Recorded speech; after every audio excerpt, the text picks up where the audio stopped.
ಬೋಧಿಸತ್ವ ಟ್ರಸ್ಟ್ನ ಅಧ್ಯಕ್ಷರ ಡಾಕ್ಟರ್ ಮೀನಾಕ್ಷಿ ಹಾಗೂ ವಜ್ರಪ್ಪ ಅವರ ನೇತೃತ್ವದಲ್ಲಿ ಹಲವು ಸಮಾಜಮುಖಿ ಕಾರ್ಯಕ್ರಮಗಳ ಆಯೋಜನೆ. ಆನೇಕಲ್ ತಾಲೂಕಿನ ಚಂದಾಪುರದಲ್ಲಿ ಇರುವ ಕಪಿಲವಸ್ತು ಓಪನ್ ಆಡಿಟೋರಿಯಂ ಆವರಣದಲ್ಲಿ ಬೋಧಿಸತ್ವ ಟ್ರಸ್ಟ್ ವತಿಯಿಂದ ಆಯೋಜಿಸಲಾಗಿದ್ದ ಭಗವಾನ್ ಬುದ್ಧರ ಜಯಂತಿ ಹಾಗೂ ಡಾಕ್ಟರ್ ಬಿಆರ್ ಅಂಬೇಡ್ಕರ್ ಜಯಂತ್ಯೋತ್ಸವ ಮತ್ತು ಅಂತಾರಾಷ್ಟ್ರೀಯ ಮಹಿಳಾ ದಿನಾಚರಣೆಯ ಹಾಗೂ ಕಾರ್ಮಿಕರ ದಿನಾಚರಣೆಯ ಅಂಗವಾಗಿ ಒಂದೇ ವೇದಿಕೆಯಲ್ಲಿ ಹಲವು ಸಮಾಜಮುಖಿ ಕಾರ್ಯಕ್ರಮಗಳನ್ನು ಏರ್ಪಡಿಸಲಾಗಿತ್ತು. ಇನ್ನು ಈ ವಿಶೇಷವಾಗಿ ಅಂಬೇಡ್ಕರ್ ಸಾಹಿತ್ಯ ಅಕಾಡೆಮಿ ವತಿಯಿಂದ ಬುದ್ಧ ಬೆಳಕು ಎಂಬ ಸಾಮಾಜಿಕ ನಾಟಕವನ್ನು ಏರ್ಪಡಿಸಲಾಗಿತ್ತು. ಹಾಗೆಯೇ ಬೌದ್ಧ ಪೂಜೆ ಮತ್ತು ಭಿಕ್ಷು ಸಂಘ ಪ್ರವಚನ ಮತ್ತು ಸಾರನಾಥ ಉದ್ಘಾಟನೆ ಹಾಗೂ ವಿವಿಧ ಕ್ಷೇತ್ರಗಳಲ್ಲಿ ಸಾಧನೆ ಮಾಡಿದ ಸಾಧಕರಿಗೆ ಬೋಧಿಸತ್ವ ಟ್ರಸ್ಟ್ ಪ್ರಶಸ್ತಿ ವಿತರಣೆ ಹಾಗೂ ಬೌದ್ಧಿ ಶಿಬಿರದಲ್ಲಿ ಭಾಗವಹಿಸಿದ ಎಸ್ಎಸ್ಟಿ ವಿದ್ಯಾರ್ಥಿಗಳಿಗೆ ಪ್ರಮಾಣ ಪತ್ರ ವಿತರಣೆ, ಪ್ರಬಂಧ ಸ್ಪರ್ಧೆಯಲ್ಲಿ ವಿಜೇತರಾದವರಿಗೆ ಪ್ರಮಾಣ ಪತ್ರ ವಿತರಣೆ, ಎಸ್ಎಸ್ಎಲ್ಸಿ ಮತ್ತು ಪಿಯುಸಿ ಪರೀಕ್ಷೆಯಲ್ಲಿ ಹೆಚ್ಚು ಅಂಕ ಗಳಿಸಿದ ವಿದ್ಯಾರ್ಥಿಗಳಿಗೆ ಪ್ರತಿಭಾ ಪುರಸ್ಕಾರ ವಿತರಣೆ, ಬಡ ವಿದ್ಯಾರ್ಥಿಗಳಿಗೆ ಪ್ರೋತ್ಸಾಹಧನ ವಿತರಣೆ, ರಕ್ತದಾನ ಶಿಬಿರ ಸೇರಿದಂತೆ ಹಲವು ಸಮಾಜಮುಖಿ ಕಾರ್ಯಕ್ರಮಗಳನ್ನು ಏರ್ಪಡಿಸಲಾಗಿತ್ತು. ಇನ್ನು ಕಾರ್ಯಕ್ರಮದ ಅಧ್ಯಕ್ಷತೆಯನ್ನ ಕೆಪಿಸಿಸಿ ಮಹಿಳಾ ಕಾಂಗ್ರೆಸ್ ಸಮಿತಿ ರಾಜ್ಯಾಧ್ಯಕ್ಷರಾದ ಸೌಮ್ಯ ರೆಡ್ಡಿ ಅವರು ವಹಿಸಿದ್ದರು. ಇನ್ನು ಕಾರ್ಯಕ್ರಮದ ನೇತೃತ್ವವನ್ನು ಬೋಧಿಸತ್ವ ಟ್ರಸ್ಟ್ನ ಅಧ್ಯಕ್ಷರಾದ ಡಾಕ್ಟರ್ ಪ್ರೊಫೆಸರ್ ಮೀನಾಕ್ಷಿ ಹಾಗೂ ವಜ್ರಪ್ಪ ಅವರು ವಹಿಸಿದ್ದರು. ಇನ್ನು ಕಾರ್ಯಕ್ರಮದಲ್ಲಿ ಅತಿಥಿಗಳಾಗಿ ಗ್ರೇಟರ್ ಬೆಂಗಳೂರು ಪ್ರಾಧಿಕಾರದ ಜಂಟಿ ಆಯುಕ್ತರಾದ Shrimati Lakshmidevi, syndicate bank member Shivanna, ಸಮಾಜ ಸೇವಕರು ಮತ್ತು ಬಿಲ್ಡರ್ಗಳಾದ ಪ್ರಭು ಅವರು ಮತ್ತು ಮನು ಅವರು, ಪ್ರವಾಸೋದ್ಯಮ ಇಲಾಖೆ ಪ್ರಧಾನ ವ್ಯವಸ್ಥಾಪಕರಾದ ಶಿವಶಂಕರ್, ನಿವೃತ್ತ ಸಹಾಯಕ ಸಂಚಾರ ಅಧೀಕ್ಷಕರಾದ ಚಂದ್ರನಾಯಕ್, ಮುಖಂಡರಾದ ಚೂಡಸಂದ್ರ ಮದನ್, ಬೋಧಿಸತ್ವ ಟ್ರಸ್ಟ್ ವತಿಯಿಂದ ಕಾರ್ಯದರ್ಶಿ ನಾಗರಾಜ್, ಟ್ರಸ್ಟಿ ಮಮತಾ, ಮುರಳೀಕೃಷ್ಣ, ಖಜಾನ್ಸಿ ಮೋಹನ್ ಕುಮಾರ್, ಪದಾಧಿಕಾರಿಗಳಾದ ನಾಗರಾಜ್, ರೂಪಾ, ಕಾಮಾಕ್ಷಿ, ಬಾಬು, ಮಹೇಶ್, ಶಶಿ, ಮುರಳಿ, ಮುನಿರಾಜು ಮೊದಲಾದವರು ಭಾಗವಹಿಸಿದ್ದರು. ಎಲ್ರಿಗೂ ನಮಸ್ಕಾರ. ಇವತ್ತು ಬೋಧಿಸತ್ವ ಟ್ರಸ್ಟ್ ವತಿಯಿಂದ ನಾವು 2649ನೇ ಬುದ್ಧ ಜಯಂತಿ ಮತ್ತು 135ನೇ Baba Saheb doctor B R Ambedkar ಅವರ ಜಯಂತಿ ಮತ್ತು ಇಂಟರ್ನ್ಯಾಷನಲ್ ವುಮೆನ್ಸ್ ಡೇ ಹಾಗೂ ಕಾರ್ಮಿಕ ಜಯಂತಿ, ಈ 4 ಜಯಂತಿಗಳನ್ನು ಕೂಡ ನಾವು ಒಟ್ಟಾಗಿ ಆಚರಣೆ ಮಾಡ್ತಾ ಇದ್ದೀವಿ. ಸೊ ಈ ಆಚರಣೆ ಮಾಡೋದಕ್ಕೆ, ಒಟ್ಟಾಗಿ ಆಚರಣೆ ಮಾಡ್ತಾ ಇರೋದಕ್ಕೆ ಒಂದು ಕಾರಣ ಇದೆ. ಬುದ್ಧರ ಒಂದು ತತ್ವಗಳನ್ನು ಬಾಬಾ ಸಾಹೇಬರು ಅಳವಡಿಸ್ಕೊಂಡು ಅದನ್ನು ಕಾನ್ಸ್ಟಿಟ್ಯೂಷನಲ್ಲಿ ಇಟ್ಟಿದ್ದಾರೆ. ಅದ್ರ ಮುಖಾಂತರ ಕಾರ್ಮಿಕರಿಗೆ ಮತ್ತು ಮಹಿಳೆಯರಿಗೆ ಅದರ ಮುಖಾಂತರ ಹಲವಾರು ಅನುಕೂಲಗಳಾಗಿದೆ. ಹಾಗಾಗಿ ಈ 4 ಜಯಂತಿಗಳನ್ನು ಕೂಡ ನಾವು ಒಂದೇ ಒಟ್ಟಿಗೆ ಸೇರಿಸಿ ನಾವು ಮಾಡಿದ್ವಿ.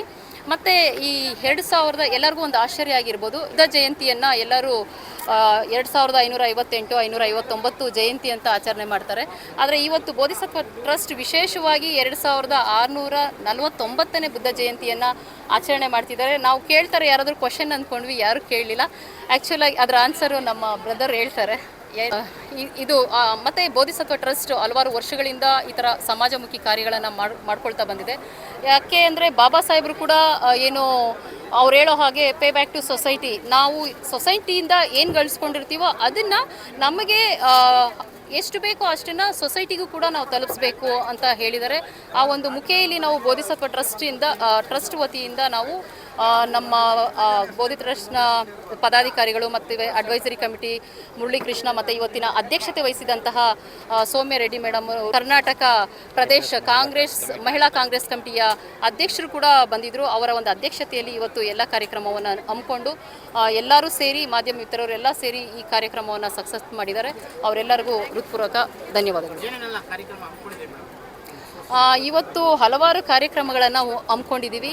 ಏನಂತಂದರೆ, ಮೊದಲನೇದಾಗಿ ಬೋಧಿಸತ್ವ ಟ್ರಸ್ಟ್ ಪ್ರಶಸ್ತಿಯನ್ನು ಹಲವಾರು ಕ್ಷೇತ್ರಗಳಲ್ಲಿ, ವಿವಿಧ ಕ್ಷೇತ್ರಗಳಲ್ಲಿ ಏನು ಸಾಧನೆ ಮಾಡಿದಂತಹ ಸಾಧಕರಿಗೆ ಬೋಧಿಸತ್ವ ಪ್ರಶಸ್ತಿಯನ್ನು ಕೊಟ್ವಿ.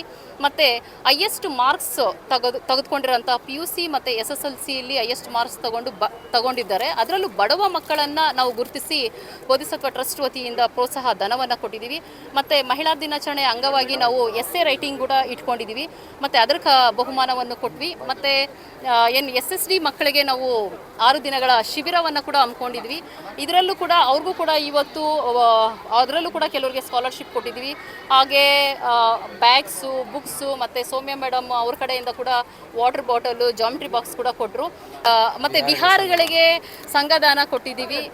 ಹೀಗೆ ಹಲವು ರೀತಿಯಾದ ಮತ್ತು ಬುದ್ಧ ಬೆಳಕು ನಾಟಕ ಪ್ರದರ್ಶನ ಮಾಡಿದಂತಹ ಮೈಸೂರಿನ ಅಂಬೇಡ್ಕರ್ ಅಕಾಡೆಮಿ, ಸಾಹಿತ್ಯ ಅಕಾಡೆಮಿ ಮಕ್ಕಳಿಗೂ ಕೂಡ ಇವತ್ತು ಬೋಧಿಸತ್ವ ಟ್ರಸ್ಟ್ ವತಿಯಿಂದ ಸಂಘದಾನ ಮತ್ತು ಬುಕ್ಸು, ಬ್ಯಾಗ್ ಆ್ಯಂಡ್ ಇದೇನದು ವಾಟರ್ ಬಾಟಲ್ಸ್, ಜಾಮಿಟ್ರಿ ಇವೆಲ್ಲ ಕೂಡ ಕೊಟ್ಟು ನಾವು ಸಮಾಜ ಕಾರ್ಯದಲ್ಲಿ ತೊಡಗಿಸ್ಕೊಂಡಿದ್ದೀವಿ. ಎಲ್ಲ ನಮ್ಮ ಪದಾಧಿಕಾರಿಗಳಿಗೆ ನಾನು ಧನ್ಯವಾದನ ರಾಜಕೀಯಕ್ಕೆ ಎಂಟ್ರಿ ಕೊಡ್ತಾರೆ ಮೇಡಮ್, ಮತ್ತೆ ಇಲ್ಲಿ ಆನೆಕಲ್ ಕ್ಷೇತ್ರದಲ್ಲಿ ಇವತ್ತು ಗೊತ್ತಿಲ್ಲ. ಸರ್, ನನಗೆ ಸಮಾಜ ಸೇವೆ ಮಾಡಬೇಕಂತ ತುಂಬ ಇಷ್ಟ ಇದೆ.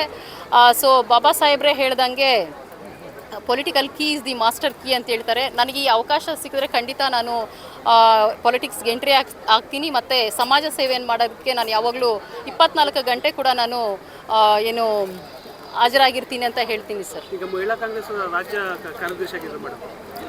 ಈಗ ಮಹಿಳಾ ಕಾಂಗ್ರೆಸ್ಸಲ್ಲಿ ನನ್ನ ರಾಜ್ಯ ಕಾರ್ಯದರ್ಶಿಯಾಗಿ ತಗೊಂಡಿದ್ದಾರೆ. ಹಲವು ರೀತಿಯಾದಂಥ ಕಾರ್ಯಕ್ರಮಗಳನ್ನು ಆ್ಯಕ್ಟಿವ್ ಆಗಿ ಪಾರ್ಟಿಸಿಪೇಟ್ ಮಾಡಿಕೊಂಡು ಎಲ್ಲ ಕಾರ್ಯಕ್ರಮಗಳಲ್ಲಿ ಕೂಡ ನಾನು ಭಾಗವಹಿಸ್ಕೊಂಡು ನಮ್ಮ ಮಹಿಳಾ ಕಾಂಗ್ರೆಸ್ಸಲ್ಲಿ ಗುರುತಿಸ್ಕೊಂಡಿದ್ದೀನಿ. ಆಗಲೇ ನೋಡ್ದಂಗೆ ಸೌಮ್ಯ ಮೇಡಮ್ ಕೂಡ ಬಂದಿದ್ದರು. ಅವರು ಯಾಕಂದರೆ ಬಾಗಲಕೋಟೆಗೆ ಹೋಗಿದ್ರು. ಸೊ ನಮ್ಮ ಕಾರ್ಯಕ್ರಮದ ಸಲುವಾಗಿ ಬಾಗಲಕೋಟೆಯಿಂದ ಇವತ್ತು ನಮ್ಮ ಕಾರ್ಯಕ್ರಮಕ್ಕೋಸ್ಕರ ಅಂತಲೇ ಬಂದಿದ್ದರು. ಸೊ ಅವ್ರಿಗೆ ನಾನು ಹೃತ್ಪೂರ್ವಕವಾದ ಆನೇಕಲ್ ಕ್ಷೇತ್ರದಲ್ಲಿ ಏನು ಸ್ಪರ್ಧೆ ಮಾಡಬೇಕಂತ, ರಾಜಕೀಯ ಎಂಟ್ರಿ ಕೊಡಬೇಕಂತ ಆಸೆ ಇದೆಯಾ ಅಂತ? ಇದೆ ಸರ್, ಅವಕಾಶ ಸಿಕ್ಕಿದ್ರೆ ಖಂಡಿತ ಸ್ಪರ್ಧೆ ಮಾಡ್ತೀನಿ. ನಮ್ಮ ಬೋಧಿಸತ್ವ ಟ್ರಸ್ಟ್, ನಾವು ಈ ಟ್ರಸ್ಟನ್ನ ಉದ್ಘಾಟನೆ ಮಾಡೋ ಉದ್ದೇಶನೇ ಸೊಸೈಟಿಯಿಂದ ನಮ್ಗೆ ಹೆಂಗೆ ಬಂತು, ಸೊಸೈಟಿಗೆ ನಾವು ಏನು ಕೊಡಬೇಕು, ನಾವು ಮೊದಲು ನಾವು ಹೆಂಗಿದ್ದೀವಿ, ಈಗ ಹೆಂಗಿದ್ದೀವಿ ಅನ್ನೋದಕ್ಕೆ ಇವತ್ತಿನ ನಾಟಕನೇ ನಾವು ನೋಡಿದ್ದೀವಿ. ಯಾವ ಥರ ಇದ್ವಿ ನಾವು, ಮನುಷ್ಯರ ಥರ ಇದ್ವ ನಾವು. ಯಾಕೆ ಆವತ್ತಿನ ದಿನಗಳಲ್ಲಿ ನಮ್ಮನ್ನು ಕಾಪಾಡುವಂಥ ಯಾವ ದೇವರುಗಳು ನಮ್ಮಲ್ಲಿ ಬರಲಿಲ್ಲ? ಯಾಕೆ ಇವತ್ತು ಅದೇ ನಮ್ಗೆ ಈ ಮಟ್ಟಕ್ಕೆ ಬರೋದಕ್ಕೆ ಯಾವ ದೇವರು ನಮ್ಗೆ ಆದರು? ಯಾರು ಈ ಮಟ್ಟದಲ್ಲಿ ನಮ್ಮ ಮೀಡಿಯಾವ್ರ ಮುಂದೆ ಕೂತ್ಕೊಂಡು ನಾವು ನಿಂತ್ಕೊಂಡು ಮಾತಾಡಬೇಕಾದ್ರೆ ಈ ಸ್ವಾತಂತ್ರ್ಯ ಯಾರು ಕೊಟ್ಟರು ಅನ್ನೋದಕ್ಕಿಂತ ಇದನ್ನು ನಮಗೆ ಒದಗಿಸಿ ಕೊಟ್ಟರು ಬಾಬಾ ಸಾಹೇಬರು. ಇದರೂ ನಾನು ಬೇರೆ ಸೊಸೈಟಿಯವ್ರನ್ನ ನಾನು ಟೀಕೆ ಮಾಡೋಕ್ಕೆ ಹೋಗಲ್ಲ. ಆದರೆ ನಮ್ಮ ಸಮುದಾಯಗಳೇ ಯಾರು ಇದರಿಂದ ತುಂಬ ಎಲ್ಲ ಅಧಿಕಾರಗಳನ್ನ ಪಡ್ಕೊಂಡು ಯಾರ್ಯಾರು ಮೆಂಬರು, ಚೇರ್ಮನ್ಗಳು ಎಲ್ಲರೂ ಮಾಡಿ ಬಾಬಾ ಸಾಹೇಬರು ಒಂದು ಮಾತು ಹೇಳಿಬಿಟ್ಟು ಹೋಗಿದ್ದಾರೆ. ರಥವನ್ನು ಅಲ್ಲಿವರೆಗೂ ತಗೊಂಬಂದು ನಿಲ್ಲಿಸಿದ್ದೀನಿ, ಅದನ್ನು ಹಿಂದಕ್ಕೆ ಕರ್ಕೊಂಡು ಹೋಗಬೇಡಿ, ಮುಂದಕ್ಕೆ ಕರ್ಕೊಂಡು ಹೋಗಿ ಅಂತ ಹೇಳಿದ್ದಾರೆ. ಆದರೆ ನಮ್ಮ ಸಮುದಾಯಗಳವರು ಸ್ವಲ್ಪ ನಾಯಕರು ಇವತ್ತಿನ ದಿನಗಳಲ್ಲಿ ಹುಟ್ಟದ ಹಬ್ಬ ಮಾಡೋದು ಒಂದು ಸಂಭ್ರಮವಾಗಿ ನಡೆಸ್ತಾರೆ. ಏನು ಸೊಸೈಟಿಗೆ ಅವ್ರು ಕೊಟ್ಟಿದ್ದಾರೆ, ಯಾವ ಕಾರ್ಯಕ್ರಮಗಳು ನಾವು ಮಾಡಬೇಕು, ಯಾವ ಕಾರ್ಯಕ್ರಮಕ್ಕೆ ನಾವು ಸಂದೇಶ ನಾವು ಕೊಡಬೇಕು, ಜನಗಳಲ್ಲಿ, ವಿದ್ಯಾವಂತರುಗಳಲ್ಲಿ, ಬಡವರಲ್ಲಿ ಜಾಗೃತಿ ಏನು ಕೊಡಬೇಕು ಅನ್ನೋದನ್ನು ಬಿಟ್ಟು ಮರೆತು ಬೇರೆ ರೀತಿ ಅವ್ರದ್ದೇ ಆದಂಥ ಒಂದು ಮೋಜುಗಳಲ್ಲಿ ತೊಡಗಿರೋ ನಿಮ್ಮ ಮಾಧ್ಯಮರಿಗೆ ನಮಗಿಂತ ನಿಮ್ಗೆ ಹೆಚ್ಚಾಗಿ ನಿಮ್ಗೆ ಗೊತ್ತು. ದಯವಿಟ್ಟು ಹೇಳ್ತೀನಿ, ನಮ್ಮ ಸಮುದಾಯ ಆಗಿರ್ಬೋದು, ಎಲ್ಲ ಬೇರೆ ಸಮುದಾಯಗಳು ಎಲ್ಲರೂ ಆಗ್ಬೋದು, ಸೊಸೈಟಿ ನಾವು ಹೆಂಗೆ ಬಂದ್ವಿ ಅದನ್ನು ಮರೆಯೋಕ್ಕೆ ಹೋಗಬೇಡಿ. ದಯವಿಟ್ಟು ಹೇಳ್ತೀನಿ, ನಮ್ಮ ಕೈಯಿಂದ ಏನೇನು ಆಗುತ್ತೋ ಸೊಸೈಟಿಯಿಂದ ಬಂದು ಸೊಸೈಟಿಗೆ ಕೊಡುವಂಥ ಕಾರ್ಯಕ್ರಮಗಳು ಮಾಡಿ ಅಂಥೇಳಿ ಈ ನಮ್ಮ ಮಾಧ್ಯಮ ಮಿತ್ರಗಳ ಕಡೆಯಿಂದ ನಾನು ಕಳಕಳಿ ವಿನಂತಿ ಮಾಡ್ತೀವಿ. ಬಾಬಾ ಸಾಹೇಬನ ಯಾವತ್ತೂ ಮರೆಯೋಕ್ಕೆ ಹೋಗಬೇಡಿ. ನೀವು ಹಾಕಿರೋ ಬಟ್ಟೆ ಆಗಿರ್ಬೋದು, ನೀವು ಹಾಕಿರೋ ಮನೆಗಳು ಕಟ್ಟಿರೋರ್ಬೋದು, ನೀವು ಕಾರುಗಳಾಗ್ಬೋದು, ಇವತ್ತು ಬಂದು ನೋಡಿರುವಂಥ ನಾಟಕದವ್ರಿಗೆ ಗೊತ್ತಾಗಿದೆ ಇದರ ಮೌಲ್ಯ ಏನು ಅಂತೇಳಿ. ನಿಮಗೆ ಮೌಲ್ಯಗಳು ಕಾಣಿಸ್ತೀರ, ಈಸಿಯಾಗಿ ಬಂದಿಲ್ಲ. ಬಾಬಾ ಸಾಹೇಬರ ಮಕ್ಕಳನ್ನ ನಮಗೆ ಪಣವಾಗಿಟ್ಟರು, ರಕ್ತವನ್ನು ಪಣವ ಕೊಟ್ಟರು, ಅವರು ಇಡೀ ಜೀವನಗಳನ್ನೇ ಕೊಟ್ಟಿದ್ದಾರೆ. ಅದನ್ನು ನಾವು ಯಾವುದೇ ರೀತಿ ಒಂದು ಸಣ್ಣದಾಗಿ ನೀವು ಏನು ಹೇಳ್ತೀವಿ ಅಂದರೆ ಅದು ಸಣ್ಣದಾಗಿ ಬಂದಿಲ್ಲ, ನಮಗೆ ಯಾವುದೇ ಸಣ್ಣದಾಗಿ ಬಂದಿಲ್ಲ. ಇದು ತುಂಬ ದೊಡ್ಡ ಹೋರಾಟದಿಂದ ಬಂದಿರುವಂಥದ್ದು. ನಮ್ಮ ಮಾಧ್ಯಮಿಕರು ಇವತ್ತು ತುಂಬ ಇದನ್ನು ನೀವು ನೋಡಿದ್ದೀರಾ. ಇದನ್ನು ನೀವು ಇನ್ನೊಂದು ಹೆಚ್ಚಿನ ಪ್ರಚಾರವನ್ನು ಮಾಡಿ ಇದು ಸತ್ಯವನ್ನು ತಿಳಿಸೋಣ ಅಂಥೇಳಿ ಎಲ್ರಿಗೂ ನನ್ನ ಜೈ ಭೀಮೆ ಅಂತ ತಿಳಿಸ್ತೀನಿ. ಜೈ ಭೀಮ್ ಸರ್. ನಾವಿವತ್ತು ಬೋಧಿಸತ್ವ ಟ್ರಸ್ಟ್ ವತಿಯಿಂದ 2649ನೇ ವರ್ಷದ ಬುದ್ಧ ಜಯಂತಿಯನ್ನು ಆಚರಣೆ ಮಾಡ್ತಿದ್ದೀವಿ. ಸೊ ಯಾಕೆ 2649 ಅನ್ನೋದಕ್ಕೆ ಒಂದು ಕಾರಣ ಇದೆ. 2013ರಲ್ಲಿ ಯುನೆಸ್ಕೋದವರು ನೇಪಾಳದ ಮಹಾದೇವಿ ಟೆಂಪಲ್ನ ಎಕ್ಸ್ಕವೇಟ್ ಮಾಡಿದ್ದಾರೆ. ಯಾಕೆ ಎಕ್ಸ್ಕವೇಟ್ ಮಾಡಿದ್ದಾರೆ ಅಂದರೆ, ಯುನೆಸ್ಕೋದವ್ರಿಗೆ ಒಂದು ಡೌಟ್ ಇತ್ತು, ಭಗವಾನ್ ಬುದ್ಧ ಕ್ರಿಸ್ತಪೂರ್ವ 563 ಹುಟ್ಟಿಲ್ಲ, ಬಹುಶಃ ಅವನು ಅದಕ್ಕಿಂತ ಹಿಂದಿನವನು ಅಂತ. ಹಾಗಾಗಿ ಯುನೆಸ್ಕೋದವರು ರೇಡಿಯೋ ಐಸೋಟೋಪ್ ಕಾರ್ಬನ್ 14 ಡೇಟಿಂಗ್ ಅನ್ನೋ ಒಂದು ಪ್ರೊಸೀಜರ್ನ ಉಪಯೋಗಿಸ್ಕೊಂಡು ಮಹಾದೇವಿ ಟೆಂಪಲ್ನಲ್ಲಿರುವಂಥ ಬುದ್ಧ ಭಗವಾನರ ಮೂರ್ತಿಯ ಕೆಳಗಡೆ ಸಿಕ್ಕಿದಂಥ ಇಂಗಾಲ, ಮಣ್ಣು, ಕಲ್ಲು ಮತ್ತು ಹೆಂಚು, ಇಟ್ಟಿಗೆ ಇವುಗಳನ್ನು ಕಾರ್ಬನ್ 14 ಡೇಟಿಂಗ್ ಮಾಡಿದಾಗ ಈ ಎಲ್ಲ ವಸ್ತುಗಳು ಕ್ರಿಸ್ತಪೂರ್ವ 623ಕ್ಕೆ ಸಂಬಂಧಪಟ್ಟಿದ್ದು ಅಂತ ಅವರು ಸಾಬೀತು ಮಾಡಿದ್ದಾರೆ. ಮತ್ತು ಅದನ್ನು ಜರ್ನಲ್ ಆಫ್ ಆ್ಯಂಟಿಕ್ವಿಟಿ ಅನ್ನೋ ಒಂದು ಜರ್ನಲಲ್ಲಿ ಪ್ರಚಾರ ಮಾಡಿದ್ದಾರೆ. ಇದು ತುಂಬ ಜನ ವಿಮರ್ಶಕರಿಗೆ, ಪ್ರಗತಿಪರರಿಗೆ ಗೊತ್ತಿಲ್ಲ ಅಥವಾ ರವಾನೆ ಆಗಲಿಲ್ಲ. ಹಾಗಾಗಿ ಈ ವಿಷಯನ ಸಂಶೋಧನೆ ಮಾಡಿ, ನಮ್ಮ ಸತ್ಯಶೋಧಕ ಸಮಾಜದಿಂದ ಸಂಶೋಧನೆ ಮಾಡಿ ಈ ವಿಷಯವನ್ನು ಅರ್ಥ ಮಾಡಿಕೊಂಡು ನಾವು ಇವತ್ತಿಂದಾದರೂ ಭಗವಾನ್ ಬುದ್ಧರು ಇನ್ನೂ 82 ವರ್ಷ ಹಿಂದಿನವರು. ಈಗೇನು ನಾವು 563 ಹೇಳ್ತಿದ್ವಿ, ಕ್ರಿಸ್ತಪೂರ್ವ 563 ಹೇಳ್ತಿದ್ದೀವಿ, 64 ಹೇಳ್ತಿದ್ವಿ, ಅದಕ್ಕಿಂತ 82 ವರ್ಷ ಹಿಂದಿನವರು. ಹಾಗಾಗಿ 2026 ಮತ್ತು 623 ಒಟ್ಟು ಸೇರಿದಾಗ 2649ನೇ ಜಯಂತಿ ಆಗುತ್ತೆ. ಮತ್ತು ಇದನ್ನು ಪುಷ್ಟೀಕರಣ ಕೊಡೋದಕ್ಕೇ ತೆರವಾದ ಬುದ್ಧಿಸಮಲ್ಲೂ ಕೂಡ ಇದೇ ವಿಷಯವನ್ನು ಪಾಲಿ ಗ್ರಂಥಗಳಲ್ಲಿ ದಾಖಲೆ ಮಾಡಿಟ್ಟಿದ್ದಾರೆ. ಹಾಗಾಗಿ ನಾವು ಬೋಧಿಸತ್ವ ಟ್ರಸ್ಟಿಂದ ನಾವು 2649ನೇ ಜಯಂತಿ ಆಚರಣೆ ಮಾಡ್ತಿದ್ದೀವಿ. ಇದು ಮುಂದೆ 2650ನೇ ಜಯಂತಿ ಅಂತ ರಾಜ್ಯದಾದ್ಯಂತ ಎಲ್ಲರೂ ಆಚರಣೆ ಮಾಡಲಿ ಅಂತ ನಾನು ಈ ಸಂದರ್ಭದಲ್ಲಿ ನಿಮ್ಮಗಳ ಪರವಾಗಿ ಕೇಳ್ಕೊತಿದ್ದೀನಿ. Thank you. ಇವತ್ತು ಈ ದಿನ ನಮ್ಮ ಬೋಧಿಸತ್ವ ಟ್ರಸ್ಟ್ ವತಿಯಿಂದ ಮಾನ್ಯ ಶ್ರೀಯುತ ಅಧ್ಯಕ್ಷರಾದಂಥ ವಜ್ರಪ್ಪನವರು ಹಾಗೂ ಡಾಕ್ಟರ್ ಮೀನಾಕ್ಷಿ ಅವರ ಒಂದು ನೇತೃತ್ವದಲ್ಲಿ ಈ ಬೋಧಿಸತ್ವ ಕಾರ್ಯಕ್ರಮದಲ್ಲಿ ತುಂಬಾ ಒಂದು ಸಮಾಜಮುಖಿ ಕಾರ್ಯಕ್ರಮಗಳನ್ನು ಹಮ್ಮಿಕೊಂಡಿದ್ದಾರೆ. ಇದರಲ್ಲಿ ವಿದ್ಯಾರ್ಥಿಗಳನ್ನ ಕರೆದು ವಿದ್ಯಾರ್ಥಿಗಳಿಗೆ ಒಂದು, ಅದರಲ್ಲೂ ಡಾಕ್ಟರ್ ಬಾಬಾ ಸಾಹೇಬ್ ಅಂಬೇಡ್ಕರ್ ಅವರ ಒಂದು ನಾಟಕವನ್ನು ತುಂಬ ಚೆನ್ನಾಗಿತ್ತು. ಮತ್ತು ಅನೇಕ ವಿದ್ಯಾರ್ಥಿಗಳಿಗೆ ಪ್ರೋತ್ಸಾಹಧನ ಮತ್ತು ಏನು ಈ ಸಮಾಜಮುಖಿಯಲ್ಲಿ ಕಾಣಿಸ್ಕೊಂಡಂಥ ವ್ಯಕ್ತಿಗಳಿಗೆ ಸನ್ಮಾನ ಸಮಾರಂಭಗಳು ಸಹ ಮಾಡಿದ್ದಾರೆ. ಮತ್ತು ರಕ್ತದಾನ ಶಿಬಿರ, ಅನೇಕ ಕಾರ್ಯಕ್ರಮಗಳನ್ನು ಮಾಡಿದ್ದಾರೆ.